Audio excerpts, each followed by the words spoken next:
good evening and welcome to another episode of Thought That Get Results. I'm Everett Weber Herbert, and as per usual, we're here every Tuesday evening with at least we think is something of community interest and or some concern. And if you think that you have something and you like to be a part of the program, why don't you drop us a line? Address it to a Let's Talk program in K of Vaughan Radio, P.O. Box 195, Charlestown in Nevis, or give us a call. Our numbers are 1-869-469-1616 and or 1700.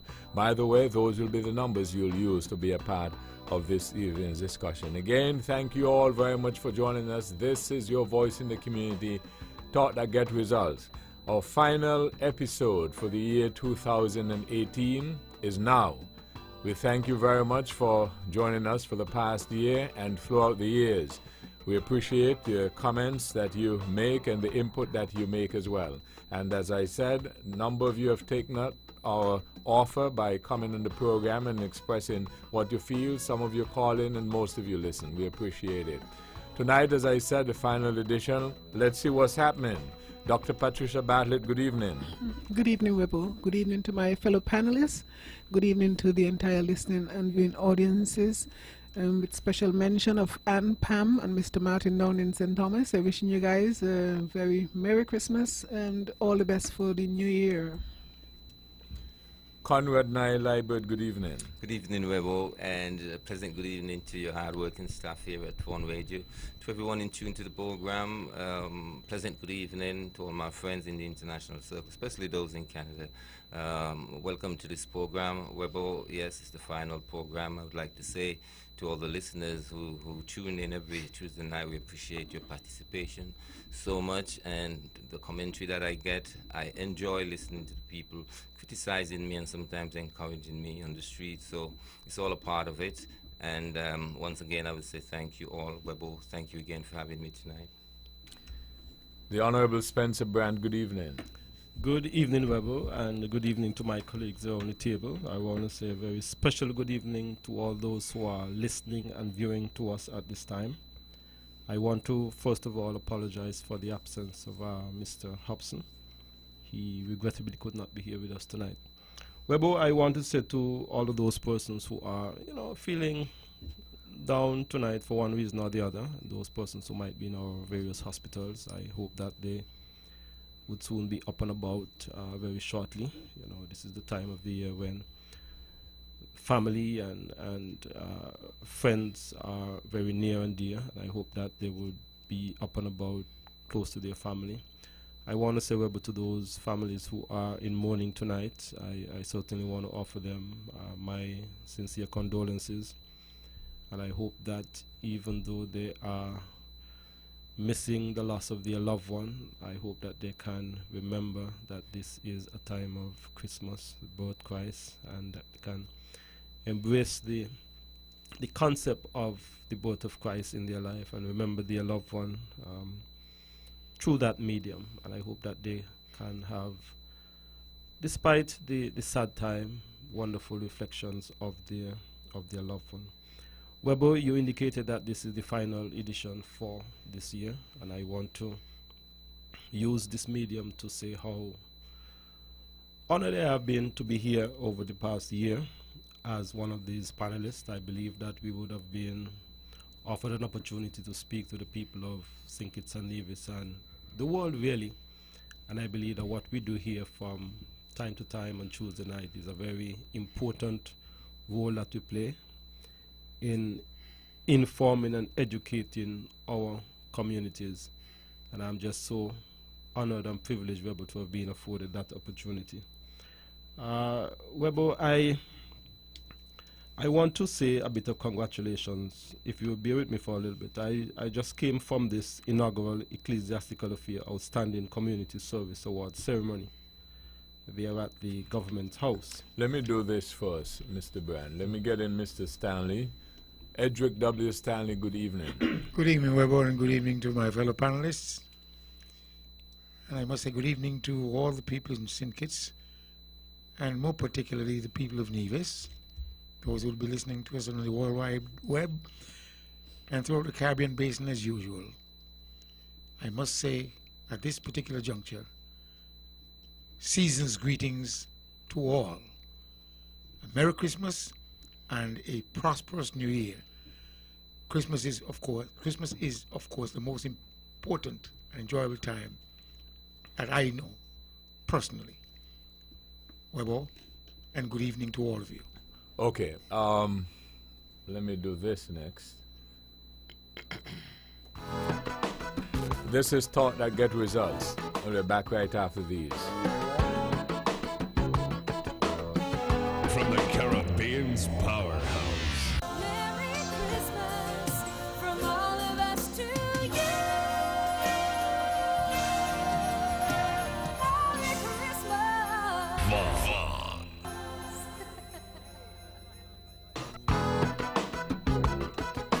Okay, back in this episode of Thought That Get Results with Dr. Patricia Bartlett, Conrad Nye Liebert, Edric W. Stanley, and the Honorable Spencer Brand. Mr. Brand. Yes, Webo, thank you. I was saying earlier that I've just left the inaugural Ecclesiastical Affairs Outstanding Community Service Awards ceremony there at the Governor's residence. And I noticed that a number of groups, church organization was given special awards for their community participation. I want to congratulate, of course, the Methodist Expressions. I believe the whole of Nevis is aware as to who the Methodist Expressions are.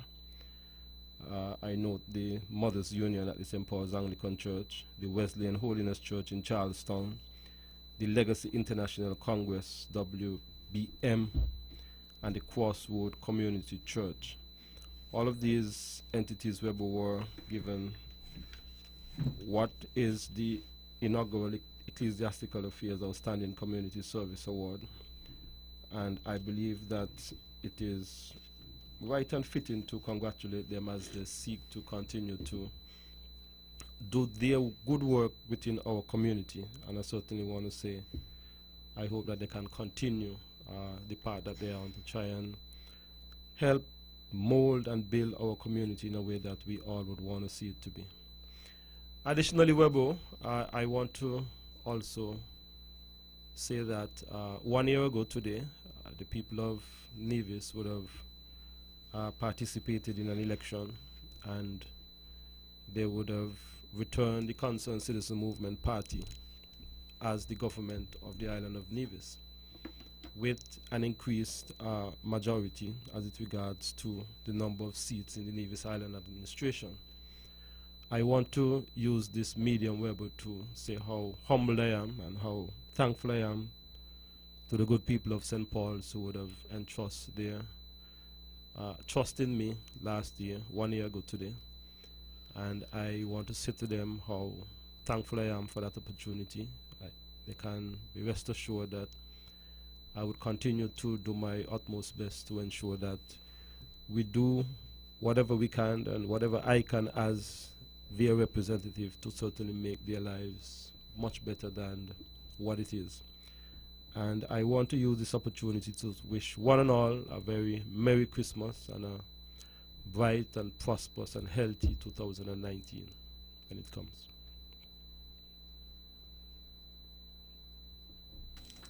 Edric.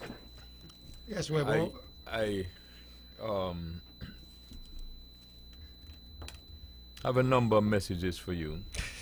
Bring him on, Webo. So what I think I'll have to do going forward next year, God's willing, I'd have to take the show on the road. That was suggested, you know. Well, I don't know. You'll have to be in the dead, right? But you know, when I was in Charlestown today, and every turn I meet, somebody's hailing me, and when I'm feeling good, thinking that they're really hailing me, is a message I have for you. So it's good to have you so that I can get a little recognition. So, I'm serious. I'm serious about it. Somehow we got to either get the show on the road, or I have to walk with a tape recorder or something, because I feel people will begin to wonder if all these things I say is true. A gentleman met me today, and he said to tell you his name is Chapman. You know him? He's from, Yes. said he's from Clegot. Yes, Said he was in class with you. yes. The fellow with grey beard and... Well, I didn't say the color, but I know he had beard. Okay, I'm just trying to... Okay. but I'm just saying that. I'm working with you. Right. And he said you had a head teacher who used to ride a bike, That a is correct. bicycle, a female. That's not true. That's not true. Yeah. Oh, it was a male. The male. Okay. And he fell off the bike? The I don't know bicycle? if they fall. You were but- not there when they fell off. No, I don't remember that. That's strange. I don't remember that, but of course, that male who rode the bike, he was one of the brightest men in Nevis. Okay. So well, I From whom think we learned a lot. he probably was just giving me a little tips and pointers so that Association. you recognize who he was. Meantime, somebody else is pulling me someplace else to harass me, tell me that I can't go with you. And then somebody is hailing out to me to tell me that must tell you that they don't believe you really are a pilot. Well, I would like to include them and you and the other person who said it. On a flight? I want to hit you in the pocket. Hit you in the pocket. And Answer, I Mr. Brand. I gave you Yeah. Mr. No. Mr. Brand is not in it. But I Okay. already told you last week. It's good when people can feel and make them put their money where their mouth is. And I've already given you the direction or the directive. Let them land the Piper aircraft here. You take it from there. I'll take it from there. No, but All how, right.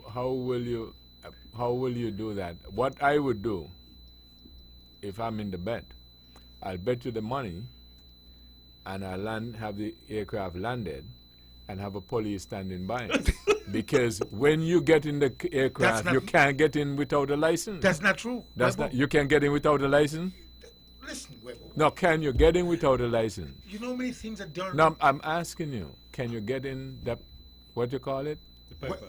Webo, let us not go down that. No, I'm asking a question. Let's not go down that avenue. So don't When answer the- the question. When the time comes to cross that bridge, we'll cross. Yeah, it. but what I'm saying, I'm not involved in any illegality. No, So can you get? not at all. Can you I'm fly? just telling you when the time comes, No, we'll but cross that bridge. no, but can you get in without a license? It's either you can or you cannot. Webo, I said to you, when the time comes, Anyway, what I'm trying to say, there are a lot of times when certain requirements are required.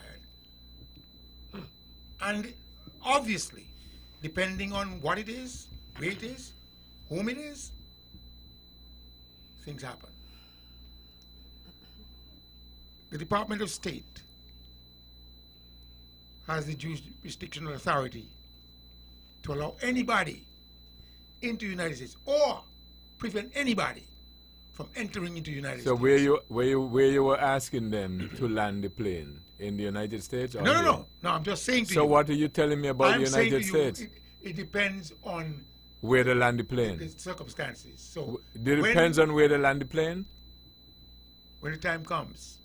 But you, then you do your part and tell the other person do their part. anyway, so All right. meanwhile, so everybody has something to say about Edric. So I just letting you know that you're the greatest.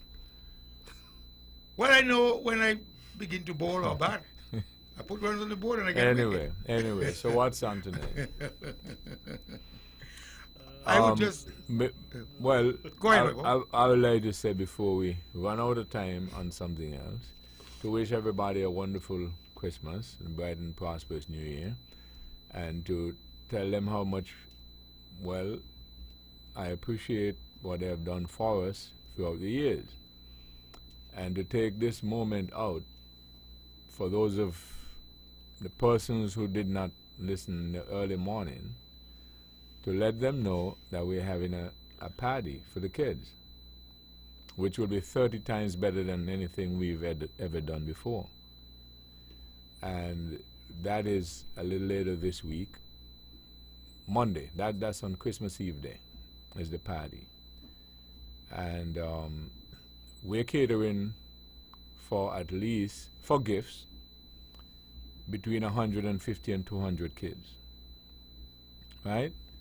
We're going to have them here. Edric, that's why, one of the reasons why you see the place dress up so nice. It look nice, right? It does. Okay. So, we just, Santa. the folks here started doing it.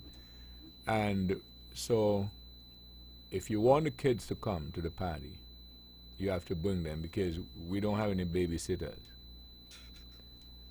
If the kids don't win a gift, because they have to call in as usual on the playground a little later this week, and they'll win a gift. The only requirement is that the one thing I borrowed from Mr. Trump, Edric, the only thing I borrowed from him so far, they have to be nice.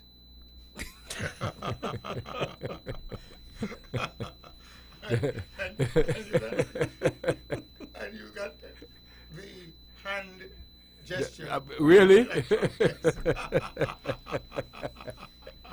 So that ain't too bad, right? A requirement. No, never No, mind. so they got to be nice. Yes. If they're not nice, they're not going to get it. Well, Santa always says he'll determine who is naughty or nice. Okay, so there you go. So they have the reason why I'm making the point now is because the parents have enough time between now and then to teach them to be nice. Quite so. And then what happens is this. This is the part that is going to send everybody. It's going to make you feel like a kid again. You know, what we have done over the years is everybody plays Santa. And they keep a party and they have a Santa. But we've been working on this thing at least for about 15, 20 years. We are not doing any counterfeit.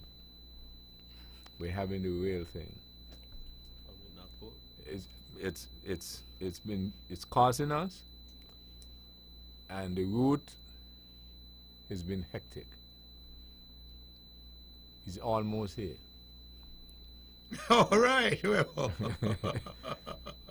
So those of you who are praying people, I want you all to help us pray that he gets saved. So this is not no count, this is the real thing on Monday.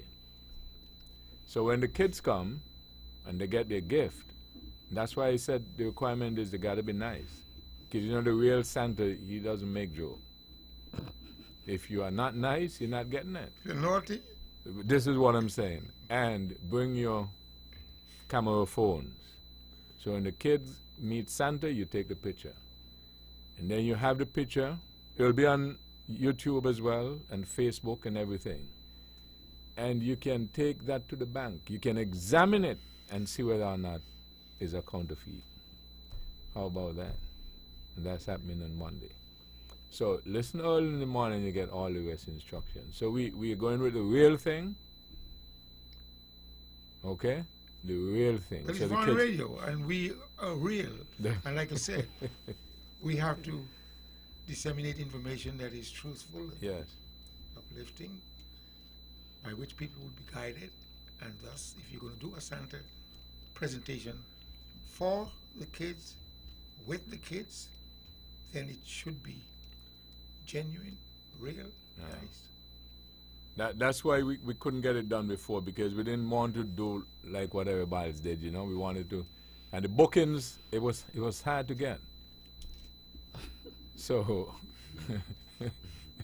I want to know who don't feel like a kid again, because all through these years you got some counterfeit and realize it wasn't true, but this time around, this is the real thing. Now, for those of you, if your kid didn't get a gift, you know, if you don't win one, because what is going to happen, they win in the week, and then on Monday they come and they get the gift. And you like them to get one anyway and meet Santa, call me off air. We'll talk in twos. And better yet, some folks were questioning me, asking me, well, so what happens if I want a gift? And these people are over 11. By the way, the cutoff age is 11. Okay? And persons who are over 11 are asking me if they can get a gift too. So I said, that's not a problem. Call me off air. That's fair, right? Well, it's impactful. And It's impactful. Yvonne has wide wings. 30 years Yes. and counting. And right behind you, read the sign behind him, Mr. Brand. Only the best we do, and that's why he's sitting right under that sign, Weber. So there he goes. Okay, so I just wanted to take those minutes out to encourage everybody. Then Monday, oh, by the way, Monday it's going to be, we haven't the exact time yet, but it's going to be sometime Monday afternoon for the party. Those of you who can contribute something, you can do that as well. If the kids didn't get a gift, they can still come to the party, right? Having a party. And, you know, if you want to contribute something, you can contribute it. And we're going to have music as well. So hopefully we'll have a good time on behalf of the children. Right? We brought in a lot of stuff, and I got to thank the folks at the customs. They work with us good. Very well. Yes, right? So we got it. There's a very nice lady there. I don't know if she wants me to call her name, but the nicest lady who works in customs. Well, it's for the kids. It's for the kids. And right. this is Christmas. Yes, Right time for the right gesture. yes. So that is my bit. Anybody else got anything light? All I can say to that, Webo, I would like to stop by. I'm not 100% certain that I would, because I have two guests.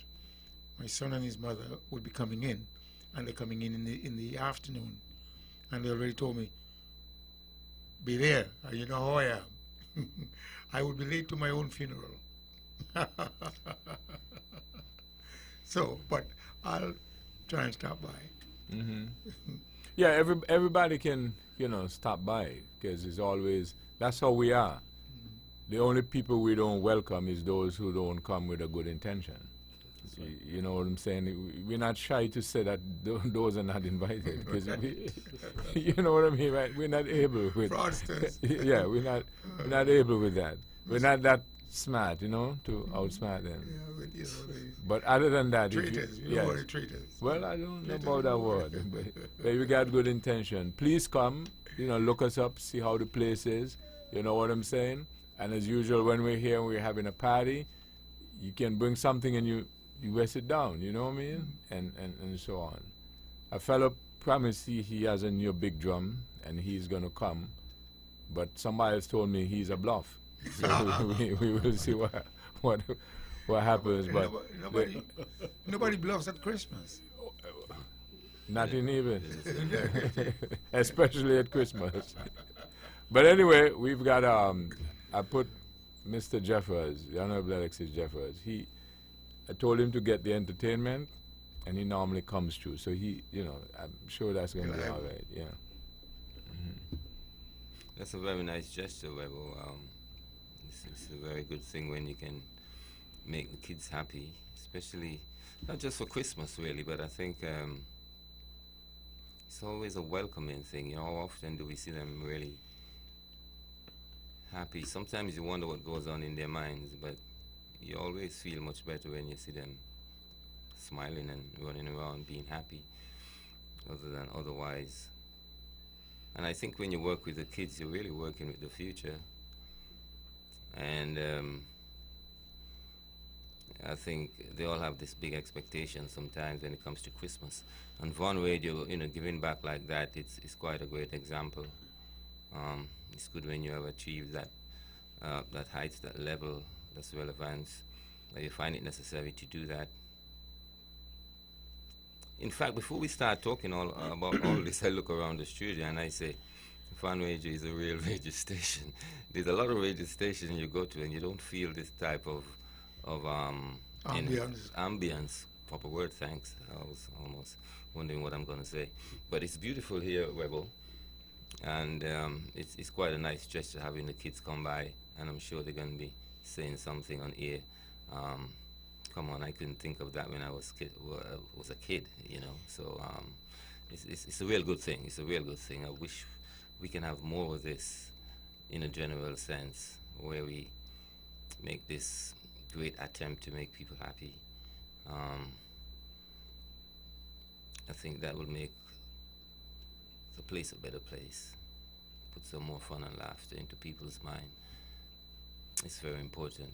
I think sometimes, you know, Christmas time, where, you know, statistically it's a time when there's a lot more stress on some people's and a lot of negatives in terms of like suicide rates are the highest around this time.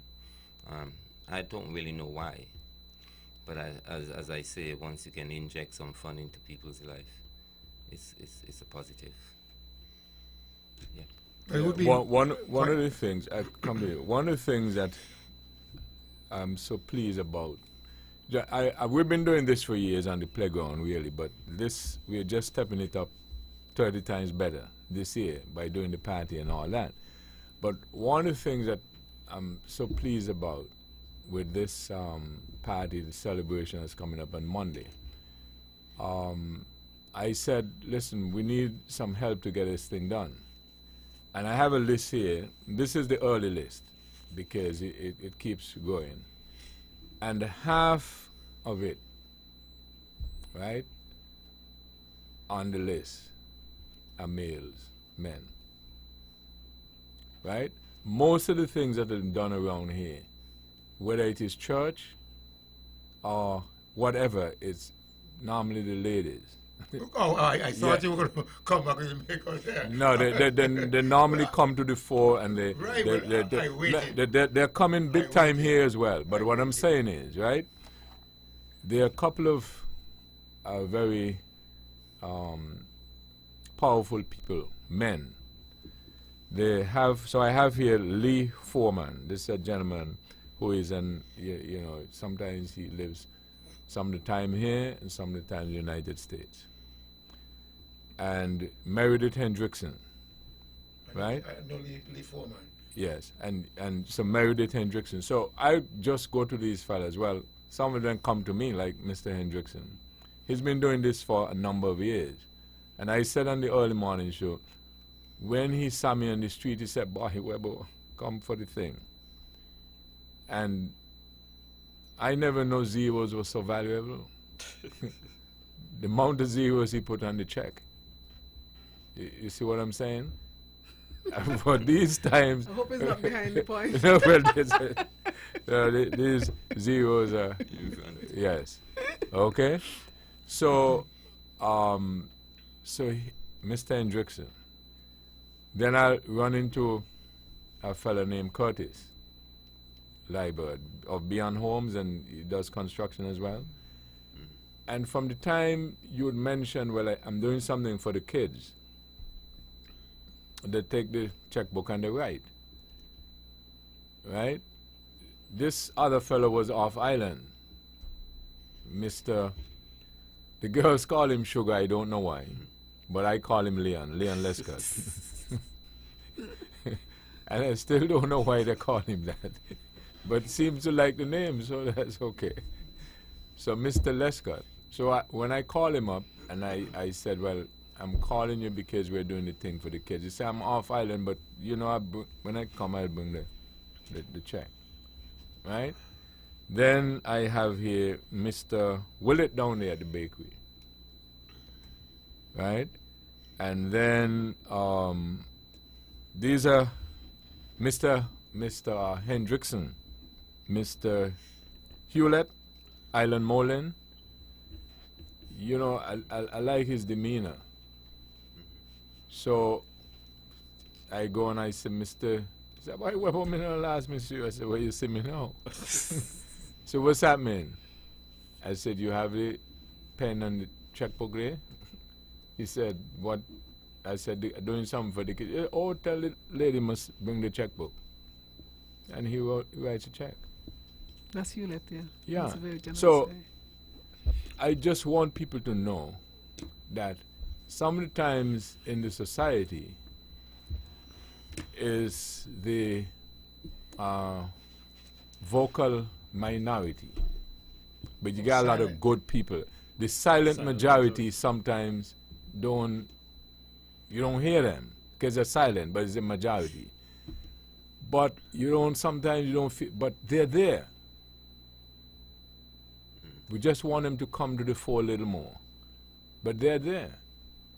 So those are a number of men there among the list of women, because women always come on. But I just wanted to highlight those. But the women have their distinctive role, Yes. and they've always played it beyond.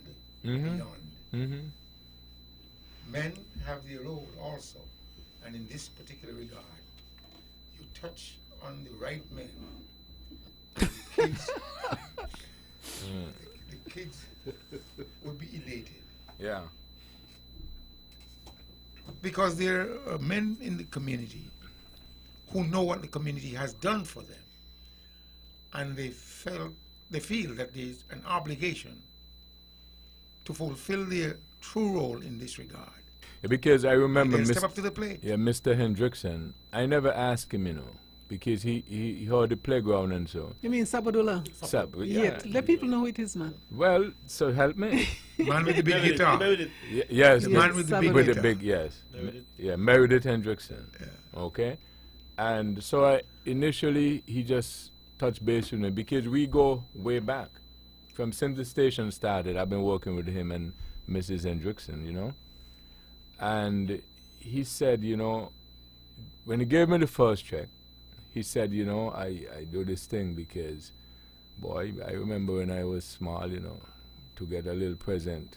You know how that make you feel. So at least I want to try and help some little child. You know what I'm saying? So this is what basically, these are the stories. These are the reasons why. So you don't have to bother with other people who say otherwise. You know what I'm saying? So then there is this lady who, when I mentioned the other morning that I wasn't so sure because, we are trying to get in the real Santa.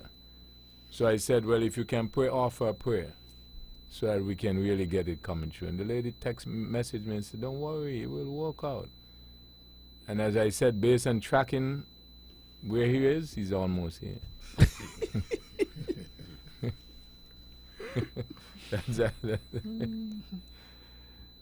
Right? So, the thing isn't closed yet. Okay? So still contact the office and see how you can contribute. Because as I said, we're catering for kids. everybody. Yeah, and we won't cater for everybody. Everybody can come. Parents, come with the kids. Because we're not employing any babysitters. Come with the kids. Spend at least an hour or two. Right? And make sure that they see Santa. Well, this would be awesome, Webo. Mm-hmm. Awesome. And I'll tell you, once you continue to amplify it over the mics of on radio, people will respond. This is Christmas, and I would say this. There are kids who may not have any inclination that something is forthcoming. But this is big, awesome.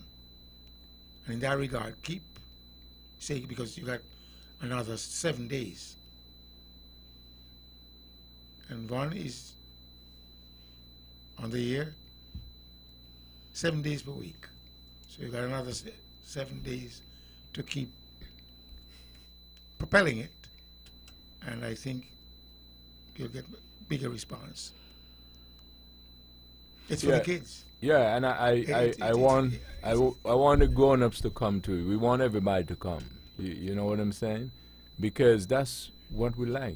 We like when people come and hail us. You know what I'm saying? It's like the muscular dystrophy, Jerry's Kids. So you can rename the program something with a computer catchy name. Which program? This same Christmas program, because this is not, it might be the initial, but it will be ongoing. Jerry's Kids, the muscular dystrophy program, which went on for many. I'm just saying to you, once you mention it's for the kids, I could understand why the response would be you had the exploits that you had, because I'm watching you speaking, and every time you speak, you just have Dr. Bartlett spellbound. I don't know why. So maybe That's a good one. maybe we would call A it. good observation. Maybe we would call it Vaughn's Kids. Uh, Just a name. At the same time, it might have legs and walk into the distant future. And maybe you wouldn't even have space to hold Vaughn's Kids. yeah, we got space outside, man. But seriously, everybody, please come, right? And also, if you can, give some call the office, bring something, let the kids have a wonderful time. And I've been telling, people who I know, you got the kids, try and organize, come and spend a little time with us, bring the kids. You know what I'm saying? Let them have. It may not be. Maybe it was so long ago you forgot how it was, but the kids are going to enjoy it. And according to Edric, the place look nice. Absolutely. You don't have to take his word for it. You can go on YouTube or Facebook now and you'll see how it looks. Because that was Naya's first initial comment. With Oh, really? reference to the, I just said the ambience. The ambience. You understand? It looks nice. For Vaughn's Kids. Well, I thought it looked nice too because I didn't see it. Because the folks here, they who arrange it and everything. And when I saw it, I said, you guys are good. Very decorative. The only Very thing, creative. the only thing I know that I signed a check to for the stuff.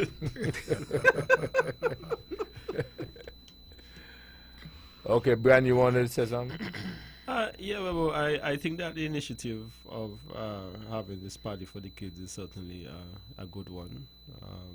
My only concern, though, you say you're catering for, 150 to 200 children? Mm-hmm. I believe you might get plenty more than that. When you send out a clarion call here at Van Radio, the whole nation responds. So I'm a little concerned about the number that you talk about that you are catering for. I think that you're going to get much more than that. No, that's only for the playground with the presents, right? But if you don't win a present, you can still come. Also, if the idea is that if a kid didn't get a present, okay, that will finish up by Friday. So we got between Friday and Monday for somebody or the parents to know that this person didn't get a present. And we got direct communication with Santa because, right? So that's why they called me off here.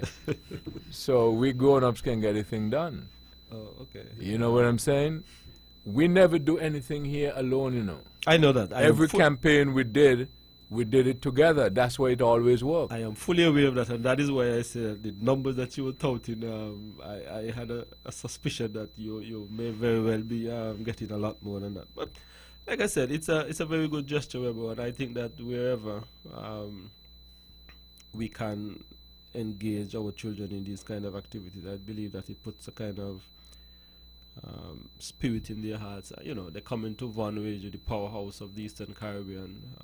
They can look at these areas, these various quarters of Van Radio, where the heavyweight, where Mr. Stanley sits, where Dr. Bartlett and Naya and Ted Hobson QC sits, and I believe that it's going to not only be a good Christmas fun time, but it's also going to be able to allow the children to see this historic and well set institution here that is known as Van Radio, and I certainly want to encourage as many kids as possible to come on out to this party and enjoy a wonderful, wonderful evening next Monday afternoon and into the evening. With Santa. With Santa, the real Santa. The real one. The real no, Santa. No counterfeit. And we are so confident about it. Because, you know, everything you can track these days, you know, you can track packages. Absolutely. Track everything. And Absolutely. that you notice, well, Edric listens in the morning. I wasn't saying anything for a while because I was nervous. I was nervous. We couldn't get the booking. It was tight. You know.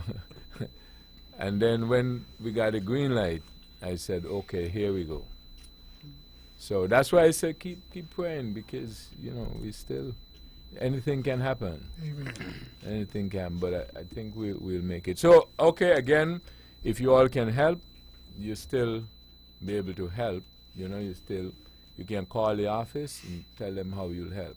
And more importantly, make sure that the kids come, right? That we're going to have a party, and those who are nice will get their gifts from Santa. You know what I'm saying?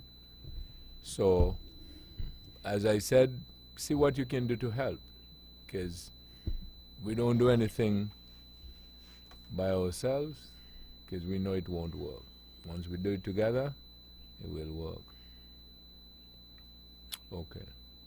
That's it for that. Let me get a break and come back and see what else we've got. So this is Thought I Get Results, and we'll be back after these. From the Caribbean's powerhouse. Merry Christmas from all of us to you. Merry Christmas. Vaughn. Island Roofing and Hardware Limited, located next to the Monduk Track on Long Point Road, Nevis, specializes in the manufacture of 24-gauge pre-painted Galvalume roof sheets and the sale of tropical green hat lumber. They offer the traditional corrugated roof design for residential buildings along with the U-panel design for commercial buildings. Their roof sheets measure 42 inches in width and are manufactured on site and can be cut to whatever length you desire, thus eliminating the need for joining your roof sheets. Their aluminum-based roofing sheets, which are available at an affordable price of only $14 per foot, are of the highest quality. Their opening hours are Monday to Friday from 8 a.m. to 4 p.m. daily. For more information, call 664-2441 or 664-2959. Island Roofing and Hardware Limited, meeting your complete roofing needs by providing quality products at affordable prices. I wanna wish you a Merry Christmas. I wanna wish you a Merry Christmas. I wanna wish you a Merry Christmas. Caribbean's powerhouse. Vaughn.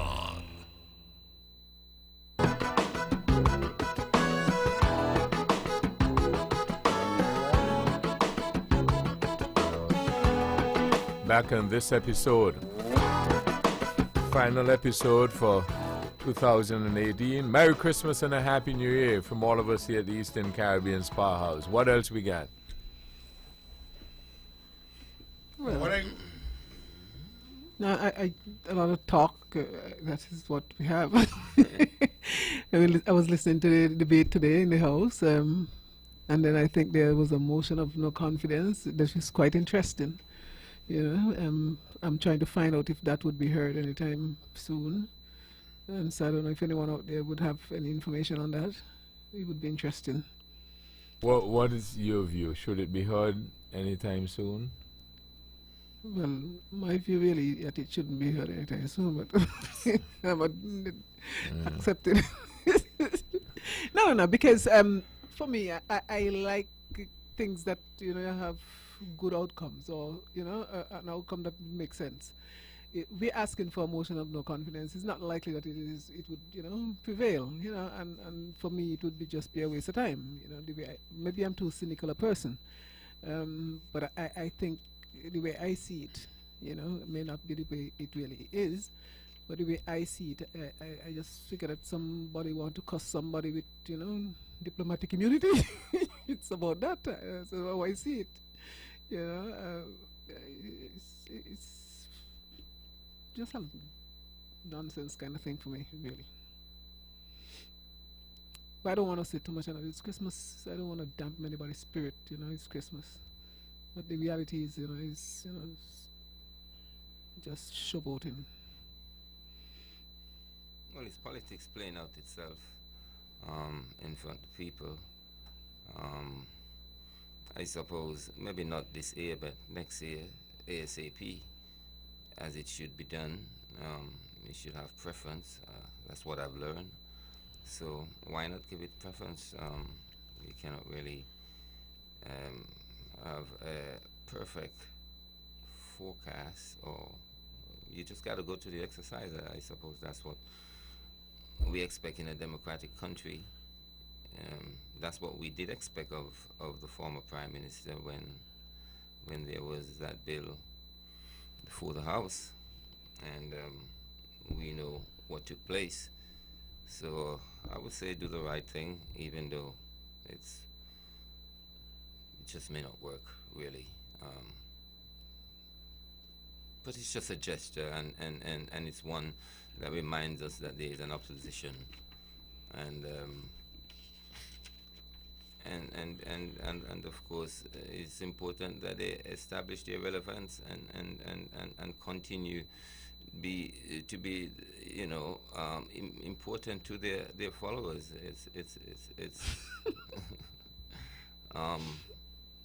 It's what the politicians do. It's nothing too out of place or unexpected, really.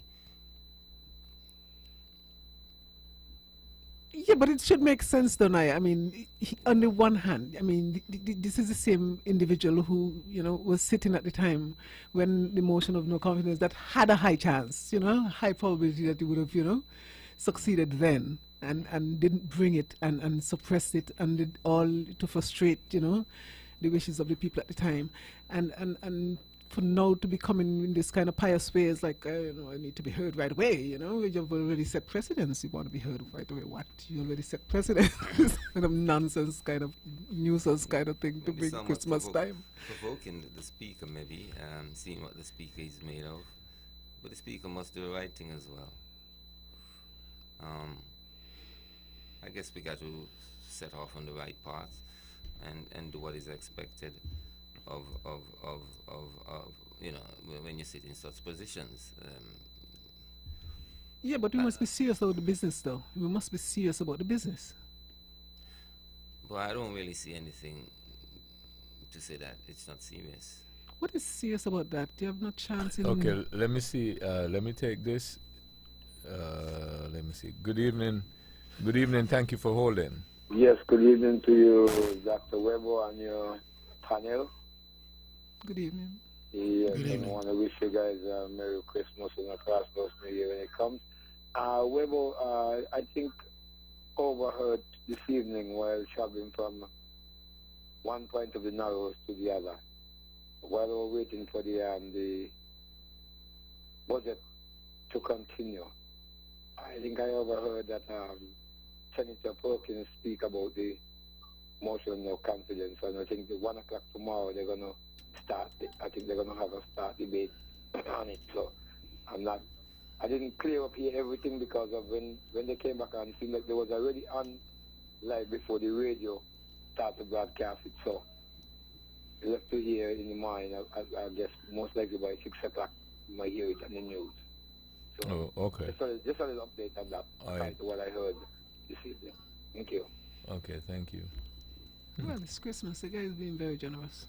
Well, I would say this, that when that was brought to the first or the parliament before,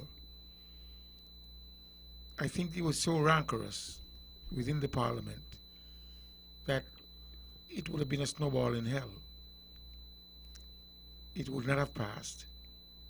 Or it would have passed simply because of the makeup and the dynamics at that time. It would have passed, and it would have been to their peril.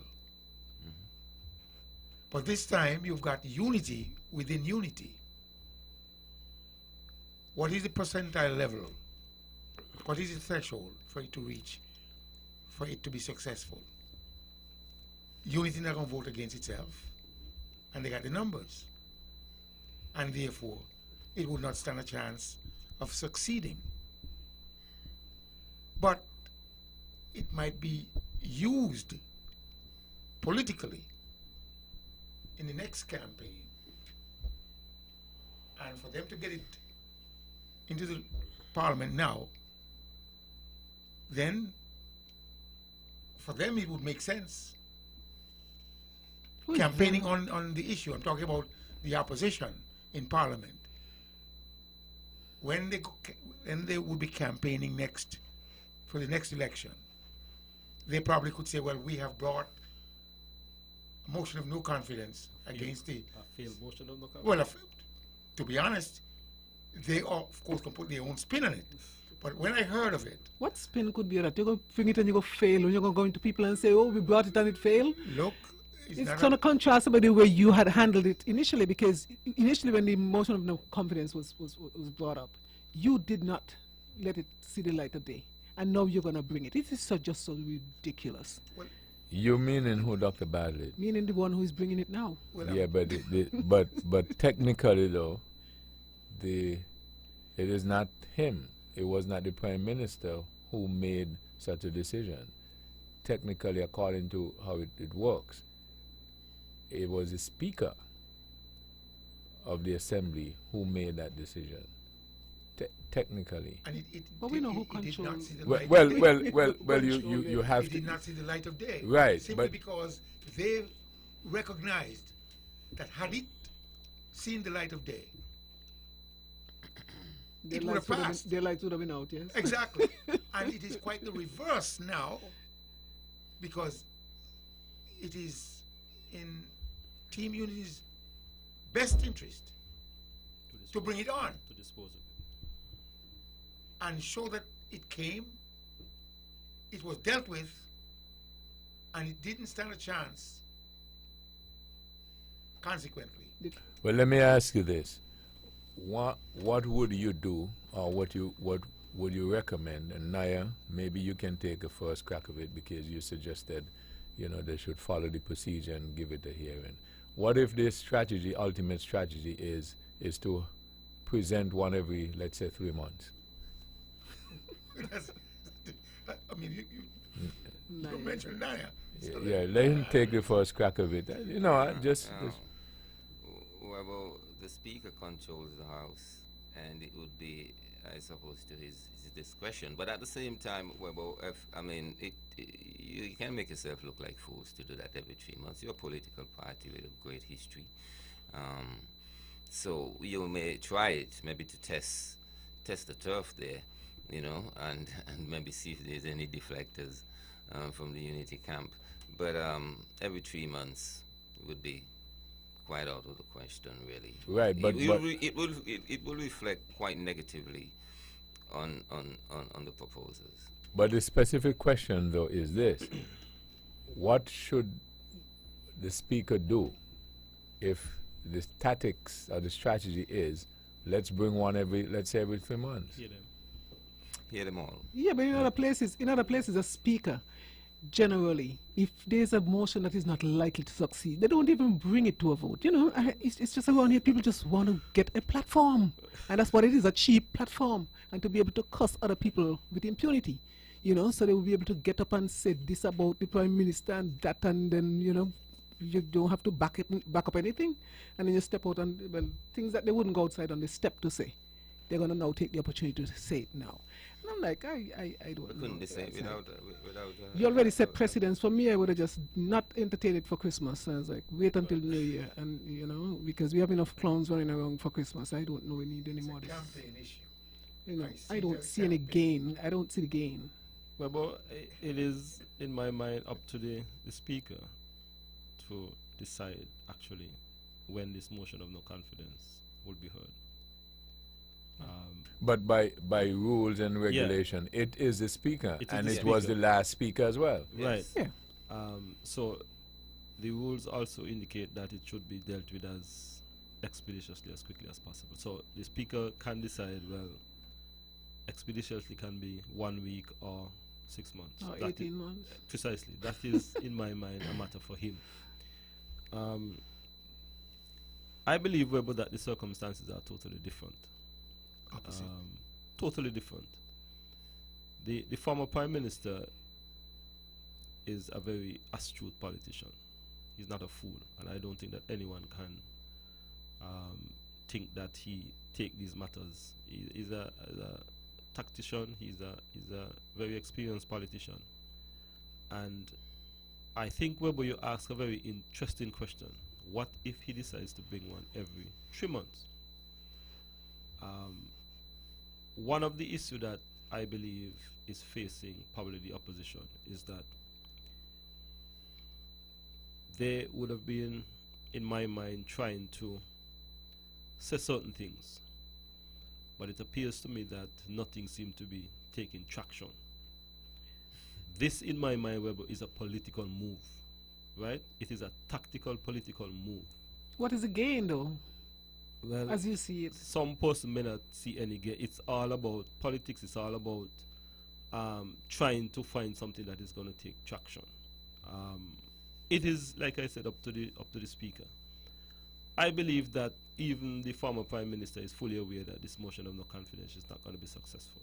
I mean, he knows that. But he wants a platform. Well, I mean, and that is You're wasting people time, man. Yeah. It's wasting people time. We have more important Right. things in this country to address, you know? And this unity government, Weber, have taken a position that they would seek to do things By the book. in accordance to the constitution, by the books. I mean, and I think that is the same mode that the present speaker is in. So if they brought a motion of no confidence, it is in their interest to hear it as quickly as possible and dispose of it. If they decide to bring one 3 months down the road or 6 months down the road, then the speaker would have the latitude to decide whether he can sit on it for 2 days or 6 months.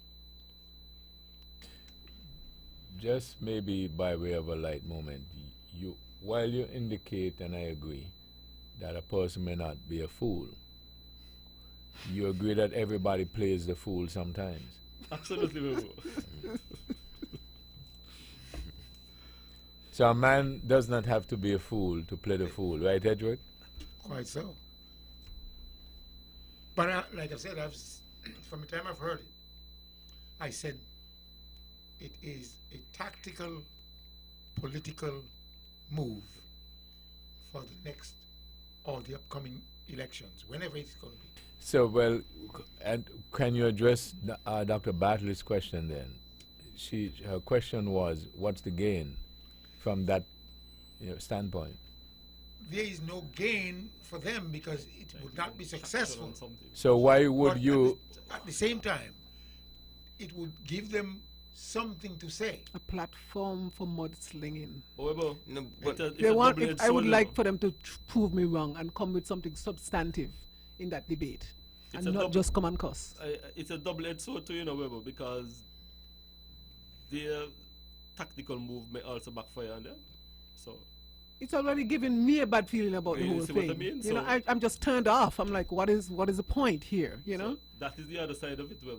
You can turn off some people, and I think that we have analyzed that we had a motion of no confidence sat there for what 20-something months. I mean, people are gonna weigh it in the balance Right. and see that this is just So you can't be serious when you bring it. I was like, huh? You serious? well, exactly. So it's a double-edged sword. What if... Well, if what the if... speaker failed Yes, to go bring it ahead. urgently, that's where the Labour Party will get something to say, and something might, some Yeah, kind but of when you gonna traction may happen.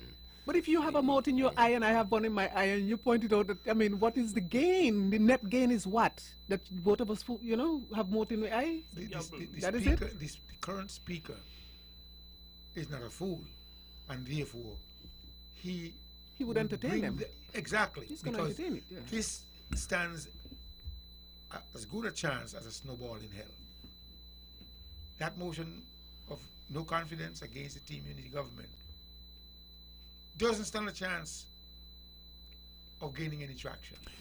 And on another note, I heard the Prime Minister today in wrapping up, he was making a reference to that same period of time with the motion of no confidence, the boundary changes and so on and so forth. And he made a reference to the Privy Council and the CCJ, and he said, had it not been for the Privy Council, who knows? And it struck me in terms of how much you think, how much weight you think is put on that particular event for Kiddishans and divisions with reference to a decision with the CCJ as opposed to the Privy Council. No, I mean, I don't think I would not want to think that the Prime Minister was trying to suggest that, you know, it might have been different, the outcome would have been different. It's just like you were the person there, and it's a good thing that you were there. You know, I mean, if the CCJ was there, he probably would have gotten the same decision. So I don't think he would have meant it in that vein at all. Well, who knows? Seems to be quite loaded, Webber, for a Prime Minister to Let me take this now and get back to you. Good evening. Thank you for holding. Yes, good evening again, Mr. Weber. Now, Miss Bartlett seems to be a very wise young lady sitting in there with you tonight. Because you see, that's something that I keep saying as my many years of listening politics and stuff like this. Now, it's really a tactical move, but how far it's going to reach? Because could you imagine, we had the opposition then had a motion last for 24 months. Just imagine that. And now he's bringing one just before the budget day and wanted to be heard now. This is the kind of rhetoric that we just try to put up and think that everybody is going to pick up to it. And this is the problem I have with the former Prime Minister. You see, because he, as he say, he attend money one, but I'm glad that only God alone can arrange such. But, you know, this is the thing that really bothered me. Is that, could you imagine, you wanted to be heard now, but yet you had one which have a lot more teeth and this one that he have now. And they didn't let it see the light of day because he spoke in such a way that reflect to the Speaker of the House then that he is in charge. So he, which supposed to be the Prime Minister then, he's in charge of the whole House, not the Speaker, you know. I think you need to go back to the archive and pull up that you see when you said out the word and say, me, the Speaker, not the Speaker, no, me, the Speaker, who's saying to the Speaker, and me is in charge. So if I can't say bring it, you can't bring it. So you got to go back to the archive and pull it up and you're going to see these are the kind of things that we had over the years. But thank God that 2015 came and things changed. This is a different moment and the people, they're going to bring that motion to the House and you're going to see what happens to it come next week. God bless you. Okay, thank you very much. Yeah, the decision, right? Because remember when it was in the appeal courts and everything and so on, basically what happened and so on and so forth. So I just, you know, like said, it was just curious as to whether or not, you know, people will factor that in as they think about it. I can tell you, I've heard people mention it, right? In terms of, you know, whether or not the Privy Council, whether rightly or wrongly, you know. So it's another very interesting factor. I think when a Prime Minister of an island or a country in the region is going to say, if it wasn't for the Privy Council, who knows? He's sending a clear message of doubt. But I don't know. I don't know whether he. I don't know. Too clear, but he's saying something which to me. You heard him? No, okay, but please, sometimes we need context. No. Sometimes we need context. I just listened. I didn't hear him myself, you know, and I would not want to ascribe that to him at this point because I understand what you're saying, but from what I just heard, it's no. What I'm saying is, I'm not suggesting he was saying if it was not for the Privy Council, somebody else would not have made the same decision. But the point is this, as Dr. Badley said, maybe it's that. But maybe also it can be somebody's view that had it not been for the Privy Council, because there are some people who may not see our Caribbean judges as, maybe independent, because some people believe that because the governments and Pereira did indicate that it was important that they get their own funding, because the perception that the governments are funding this thing, and sometimes perception is reality. Yeah. Right? No, but the CCJ is different, though. It's not funded by the governments. Yeah, They have a trust fund. right. But what I'm saying is that may not be the only thing. But the government always losing cases around here. No, as what of I'm late. what I'm saying is that the fact that a person, because I know a lot of people who have their own business and are not independent thinkers either. So that may not be the only factor. Right? See, what I try to do is to bring the factors, right?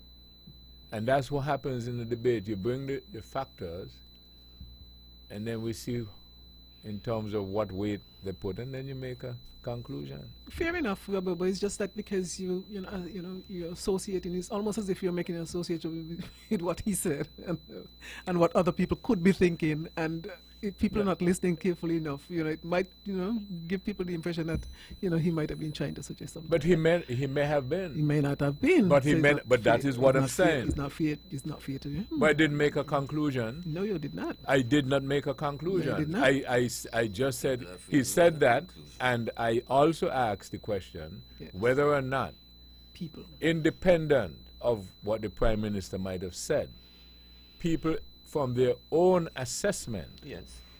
Right? Because I have my own assessment of the whole episode as well. I'm glad he went to the Privy Council. I'm glad it went too. I'm glad it went too. And we all were glued and listened to the rigorous debate, and we learned a lot. You understand? 'Cause Weber, I just, sometimes we just branch off onto other things, and this was not necessarily a topic that I really wanted to, I had written on to talk about, but because I mentioned it, I think I was trying to make the suggestion that within recent times, government has been losing quite a few cases, it seems, related to, people in the federation, maybe infringing on people's rights or whatever. I'm not interpreting, what has been going on there, but it just sounds to me a little often that it's happening, and I don't know, for all the legal advice that is being paid for around here, I think it's about time that we got an ombudsman in place so that we can settle things at that level, and people don't have to go to court and end up getting court costs. I mean, because court costs sounds like it could be quite astronomical, right, Mr. Brand? Absolutely.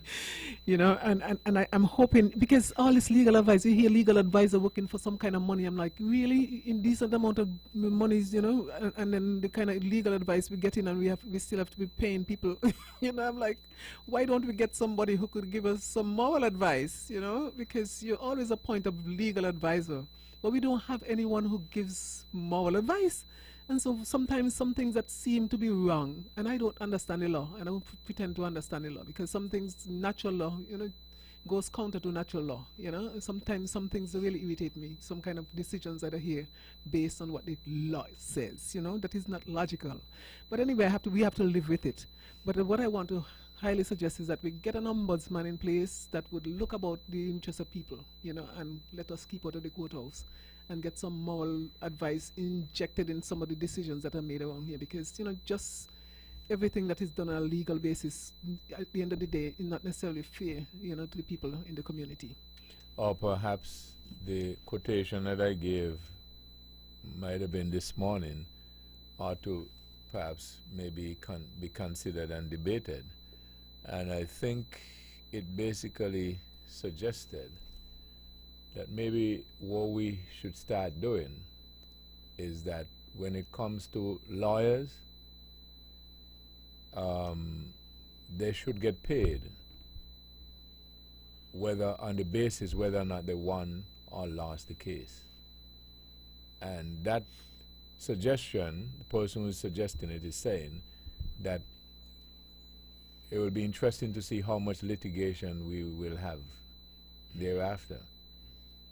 So that if I go to a lawyer and say that, give them a scenario and say, Brian did me wrong, when they listen to the factors involved and they give me advice and they say, let's go to court, they will only say that if they really believe they will win. Because, and that's the only way they will get paid. But if they get paid nevertheless, they say, well, let's go. So the quotation is suggesting maybe we ought to change up the system whereby that the person, the legal person, who loses the case does not get paid. Edric, what do you think? Well, that's the way it should be, but that's the way it should be. But we know that's not the way it is. But that's why I'm putting it forth, because this person says this is their thinking. Should we shut down something last week, and I was pained over it. I did what? Pained over. I was pained over it. I did what? You shut down something last week, because I am saying to you, for me personally, if I know that you are wrong, and I have a conscience, I will deal with it in that regard. Now, we are stuck with a $30 million bill. Yeah, but and let me finish. I shut Please it. let me finish. I shut it down last week, Shut it down again? and I will shut it down again. Because we have that prerogative. And maybe I'll find some other way. but because you see the difference between me and other people, right? Just leave it. I'll just leave it at that, and let's go on, right? Because see what happens. Sometimes people keep saying, "Well, do it," and then when you do it, then there's so just leave it, okay? You have to appreciate. Just leave. Go ahead, Mr. Brand. When you got people who knew that we shouldn't be go ahead, Mr. Brand. Dr. Bartlett indicated that the court, I think she mentioned the word ombudsman. Ombudsman, yeah. But what I found that the court have been trying to do over the past few years, and I've been trying to get a lot of these matters settled by arbitration. But the problem is that some of the parties are not prepared to go through the route of arbitration. There's a lot of matters that are before the courts that the court is suggesting to the parties, try and settle this thing by arbitration, try and come back to the court with an agreed settlement on the matter. And a lot of situations are not being settled by arbitration because people want to take somebody under the clock. Because that's the right place to take it. Yeah, but there's a cost to it. There's a cost, but also poor people end up paying this kind of. There's a cost, no matter how you turn it, in arbitration or on the clock. There's a cost to it, but there are times based on our own jurisdiction here, where things that are seemingly straightforward in the arbitration, it got entangled, and you still wind up even worse than if it gone under the clock. I'm telling you. And there are times when they tactically agree to put it into arbitration without telling the clients what the outcome should be. And you might think that you're going into this realm with the hope that you'll get justice. And it is quite the opposite. quite the opposite. Because of the rules, the camaraderie, and all the shenanigans in our jurisdiction. So you're not taking anything into arbitration? Not again. Lady told me yesterday while we were on Wall Street. You know where Wall Street is? Well, No. right in front of the Bank of Nevis, that's Wall Street. Although it's Main Street. And she was so pained because of what is happening within our jurisdiction with reference to certain legal matters. But Well, a time will come when justice will prevail. But at the old boys club, boy, sometimes you have to be wise. For me, a certain amount of wisdom, although there was a financial burden associated, but my wisdom told me, run, get another lawyer. And sure enough, the matter, we prevailed. well, while we're talking about pain, can I share another painful event for somebody? There's a lady, you know, since we're sharing stories tonight, there's a lady who met me and she's quite pained, and that is exactly the language she used, that our government is setting about a university heights, you know, and I could feel her pain. You know, I don't believe in segregating, neither based on economics or educational level or anything like that, but she was quite pained. You know, she said, you know, imagine, you know, my daughter goes to university and she comes back and she's now given a piece of land someplace away from where I live, and who am I going to ask to give me a little salt, or, you know, if I'm not feeling well, to rub my feet and stuff like that. And she wanted to, you know, wanted it brought up, and I said, well, I'll do the best I can to introduce it, you know, as a concern of yours. But of course, I understand what she's saying. I personally don't agree with it. I think that is something that I heard that came up in the budget last, Bern, the Nevis for Nevis Island Administration. And I heard it, and I had some concerns myself. You know, I think it's something that needs to be, you know, looked at very carefully, because we run the risk of setting up these groups, you know, of people who, you know, and segregation is not something that we ought to be doing. It wouldn't be of any kind of cohesion, you know, community cohesion, you know, would just not be, you know, helped in any way if we were to segregate people based on, you know, whether they went to university or not. I mean, I think, you know, the concept maybe might have been a good one, but I think it needs to be worked on, and not to create segregation and the effects of that. Maybe we may want to have a little study on that to see the impact it's going to have on the community. But I personally support the lady in the concern that she raised, and I'm just bringing it up because she asked me kindly to do so. So I don't know if anyone else might Okay, have any thoughts on let me that. get a break first and then come right back. This is Thought That Get Results, our final edition for the year 2018 with Edric W. Stanley, Conrad Nyaliber, Dr. Patricia Bartlett, and the Honorable Spencer Brand.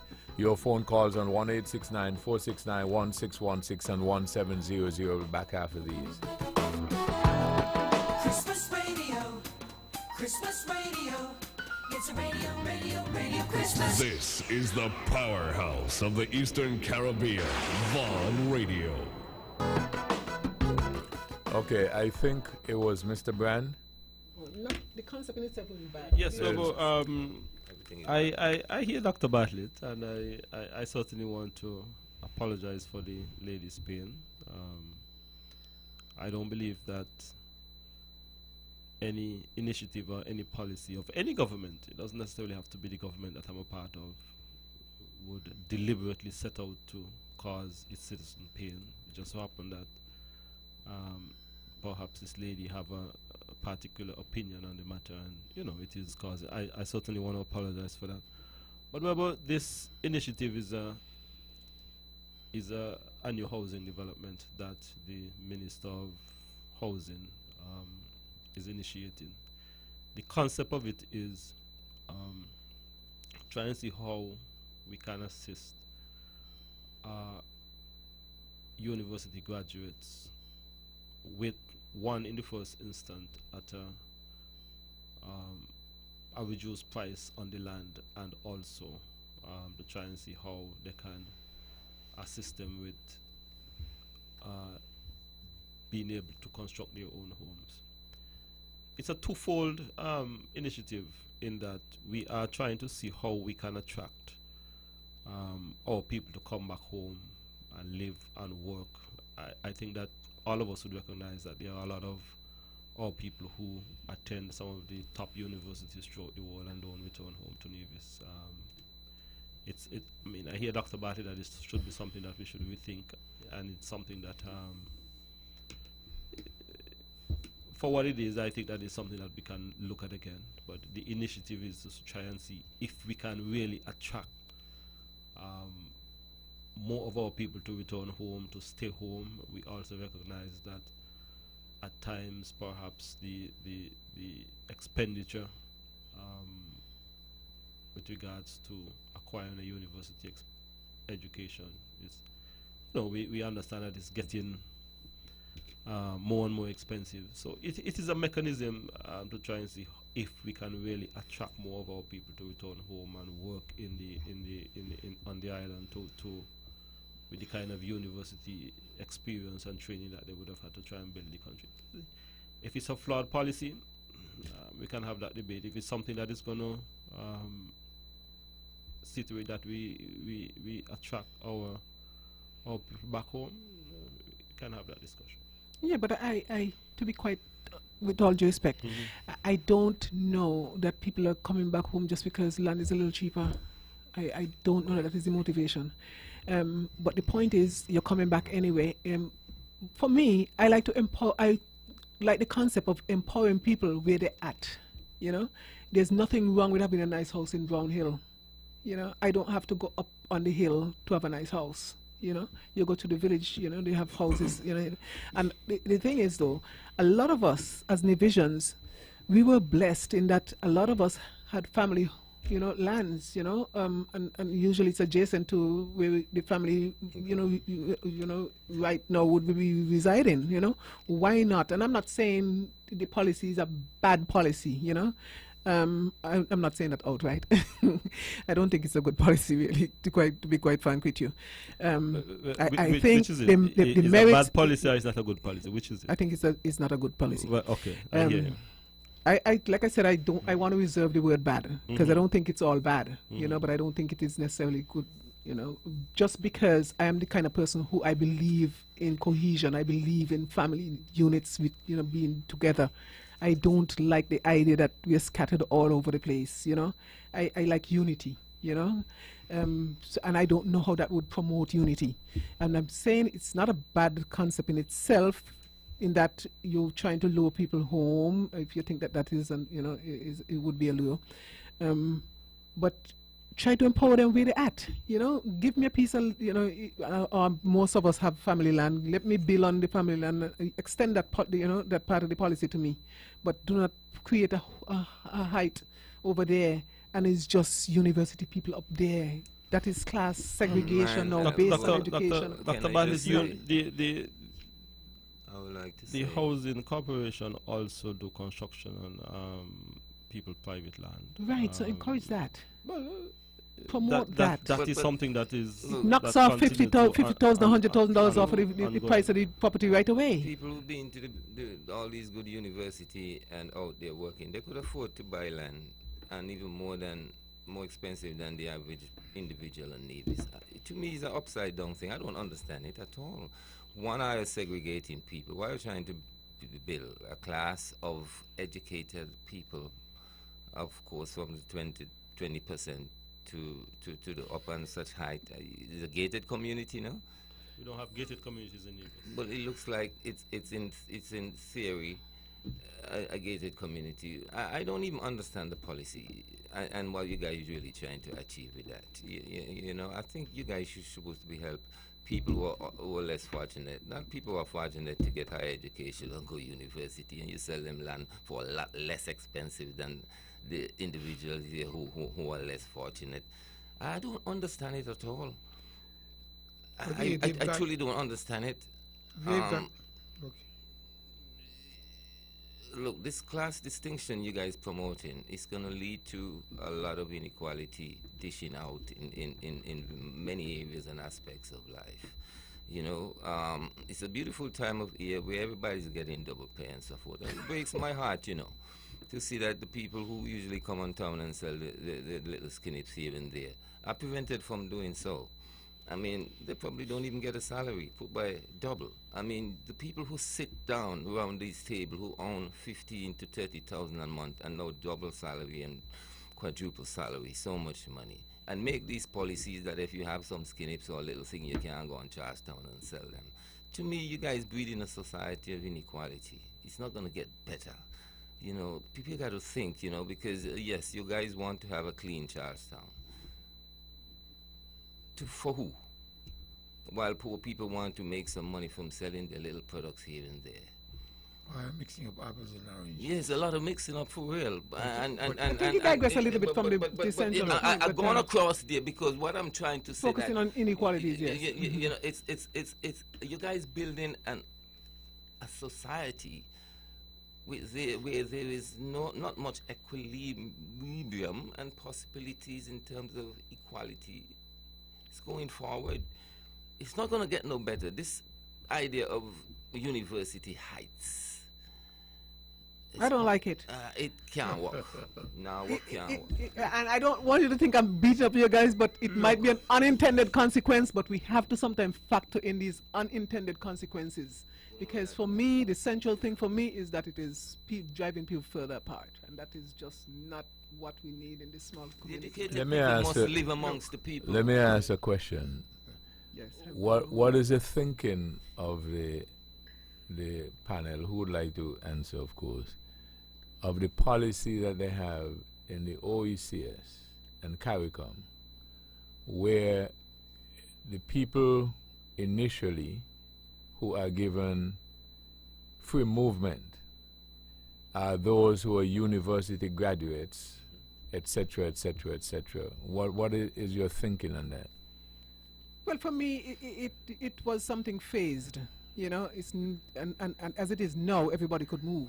From what I understand, even unskilled labor could move now.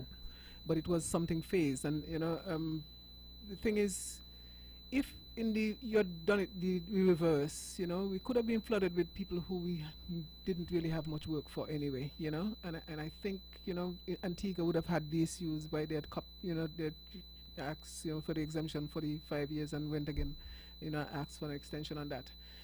So I think that is what the concept is. Most countries that are developing, they really would like people who are skilled to help them in that development. It makes no sense for you to be trying to develop, and if you're an underdeveloped country, to be having people who flocking in who ain't got no skills. I mean, that goes contrary to really what development policy should all be about, really.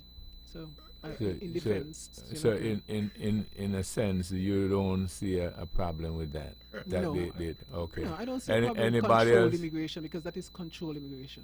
Look, Yeah. Anybody else? those two things are inseparable. It has the same concept.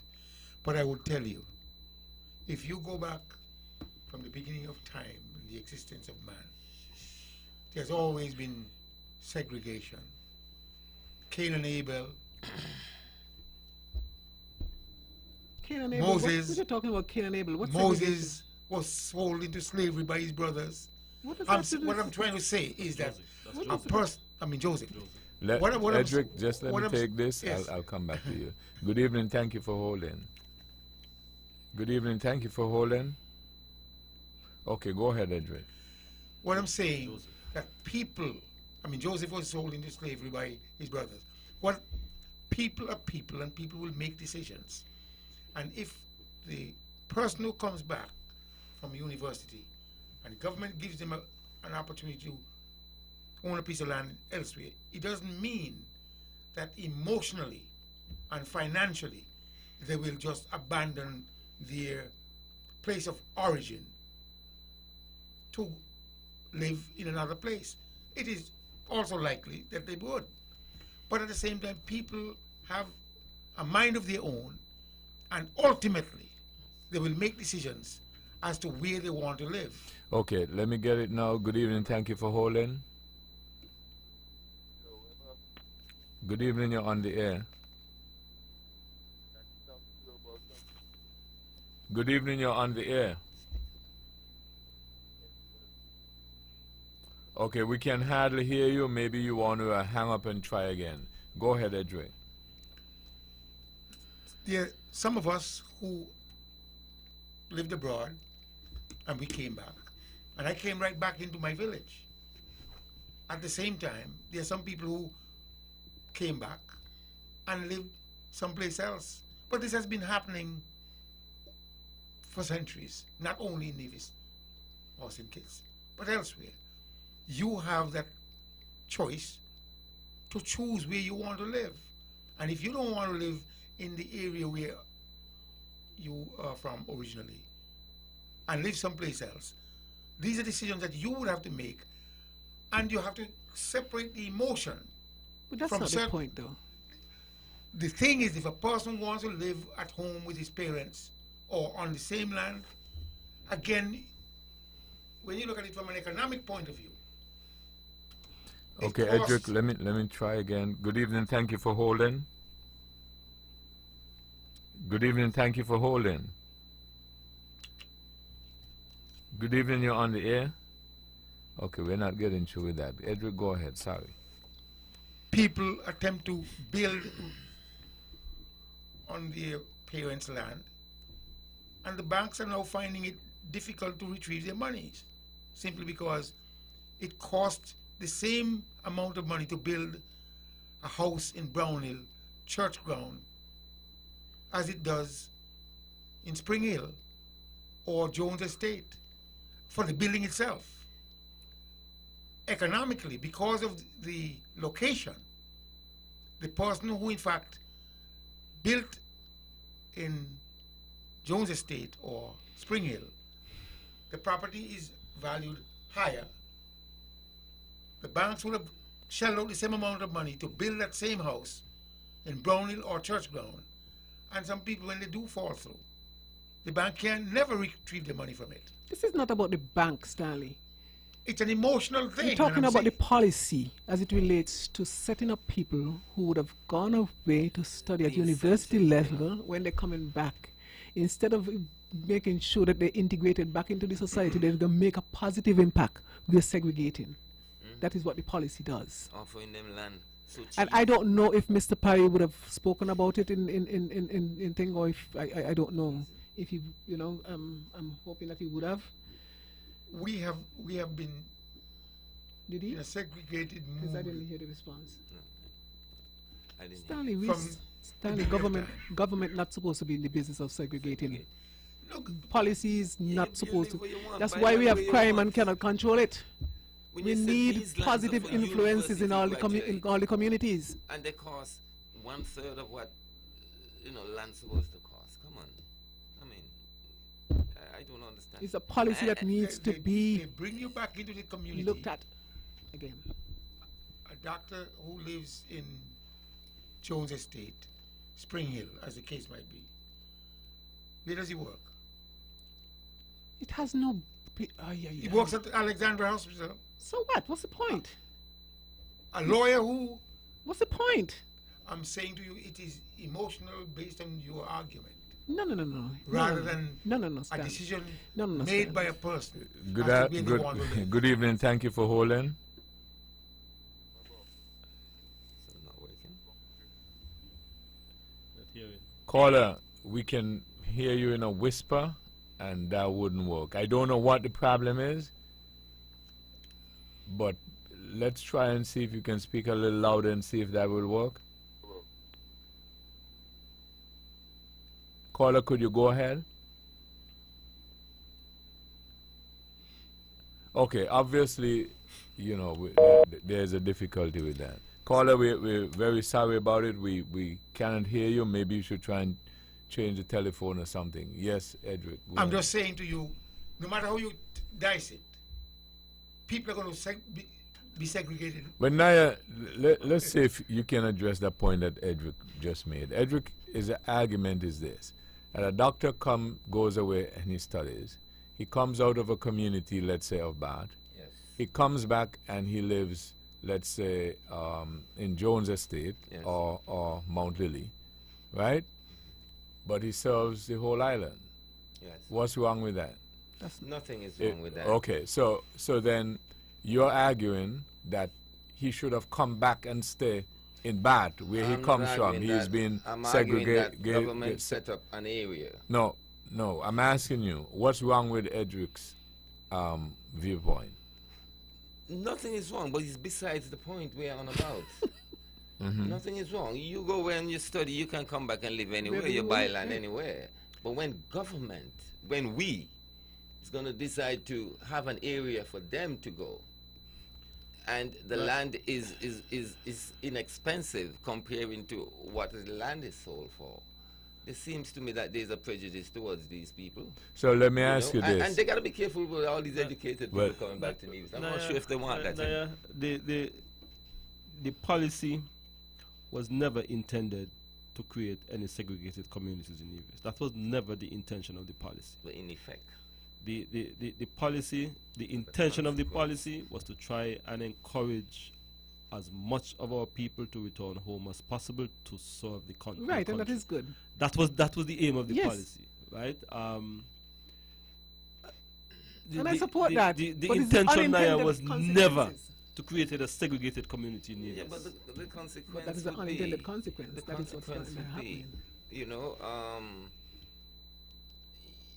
bringing back people. I'm not sure if that would really bring back people home. You know, you guys have worked for people, no? Well, I'm not talking about you. You know, I'm asking this question generally. You know, Generally? but do we? Can we observe all You see- all these people graduating from university coming back Nah, here? yeah. And not say all. Listen. You know, I mean, I would like to see a lot of people come back home, return back home, because I think we'll have such highly educated, good debates. I think government will rise and fall a lot more faster. We have a And- shortage there of, I'm going to give you one example. Nurses. We have a desperate shortage of nurses Yes. right now. A real desperate. Yes. It's almost, Yes, I think a few years ago we brought back some retired nurses, Yes. and they would have served long and hard, And they went retired into again. retirement and they retire again, and it was a desperate, no that is replacement. one example. Absolutely. Okay, Right. Mr. Brown, let me try and see if this person we can get him. Hello, good evening. Hello, good evening. Okay, I hello, good evening. Hello. Yeah, you got to speak much louder than that. Hello? Okay, let's just forget about it. Just go ahead, Mr. Brown. Well, I think I finished with what I was saying to give Naya an example that we have this dire need, so to speak, for nurses. Yes. And it's almost at a crisis point because a lot of our people are not necessarily taking up the field of So you nursing. think the policy might help that particular No, The- because it's not because they don't have a place to live. The idea, Naya, the point that I'm trying to make is that the aim is to try and see where we can encourage our people after graduating from college to return home. It doesn't necessarily have to be nurses, it could be in other fields, Okay, right? I understand that. If you are saying that unfortunately the policy have developed into had an unintended effect or impact, It then will. that is something that You I'm need to sure look that at. the government will. That's the part you will need to look at. I still don't see it. Because there are a lot of people who live in Clifton Estate. And they live there simply because of the type of houses that are built there. There are a lot of people who live in just above the Anglican Church. See, but they buy these land But on the you free miss market. out. Am But I you not miss Well, right? let me ask You this. buy these Let, land on the let, free market. let me ask this question. Let me ask this question. When a government put in place low-income houses, and you have a group of people who are of low income settle in one area, are there any unintended consequences from that? Of course, it's a bad policy too. Okay. We don't need to be doing that. We need to be strengthening our villages. Traditionally, we've been built on villages. That is the concept of, providing for at least producing people who are well, socialized. When you take people and start segregating them like this and that, and I start looking at you and say, oh, because I live up there, I think I've heard it.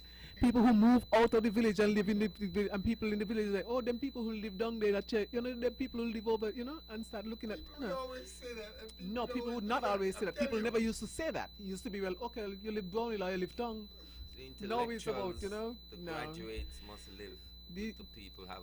That type of housing for a different place, not here. Good evening, thank you for holding. Good evening, thank you for holding.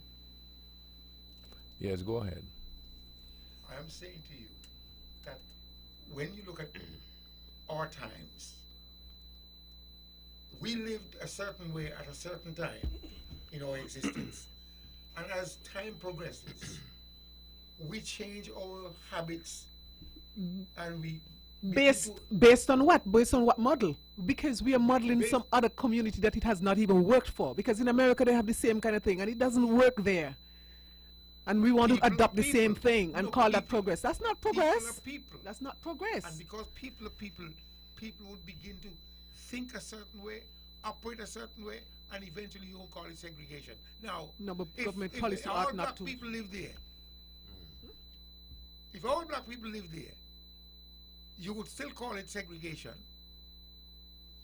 If you live there by choice is one thing. What we're saying is government policy ought not to be creating these kind of communities. Is sometimes backed by government policy. Shouldn't be based on race, religion, in South Africa, segregation was backed by government educational policy. level, it should not, economics. You don't need that. You're not going to be able to integrate people so.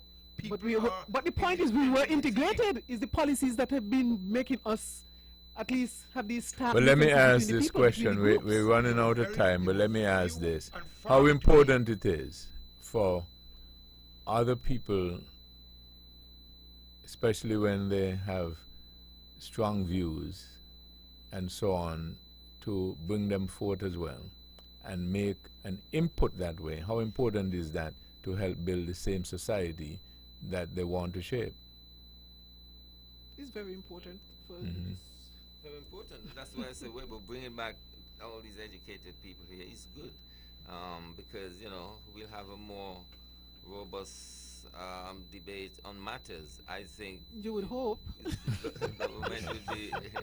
Okay, why don't you take the last seconds to wish? I just want to wish everybody out there a Merry Christmas. I want you guys to make sure it is safe and peaceful. Peace. Well, me as well. Happy holidays for this year. I don't really celebrate Christmas, but happy holidays to everyone, and get ready for 2019. Get back to work for our beautiful island of Nevis. I would say to everyone out there, Nevis is one of the best places to live. And let us continue to play our part, work for us to get to that next level or to that higher plateau, and to ensure that we own piece of the rock. Don't let people come from elsewhere and work harder than you're working. Don't allow people to come from elsewhere to progress faster than you're progressing, because it is here. You've seen it. Go after it just like everybody else is going after it.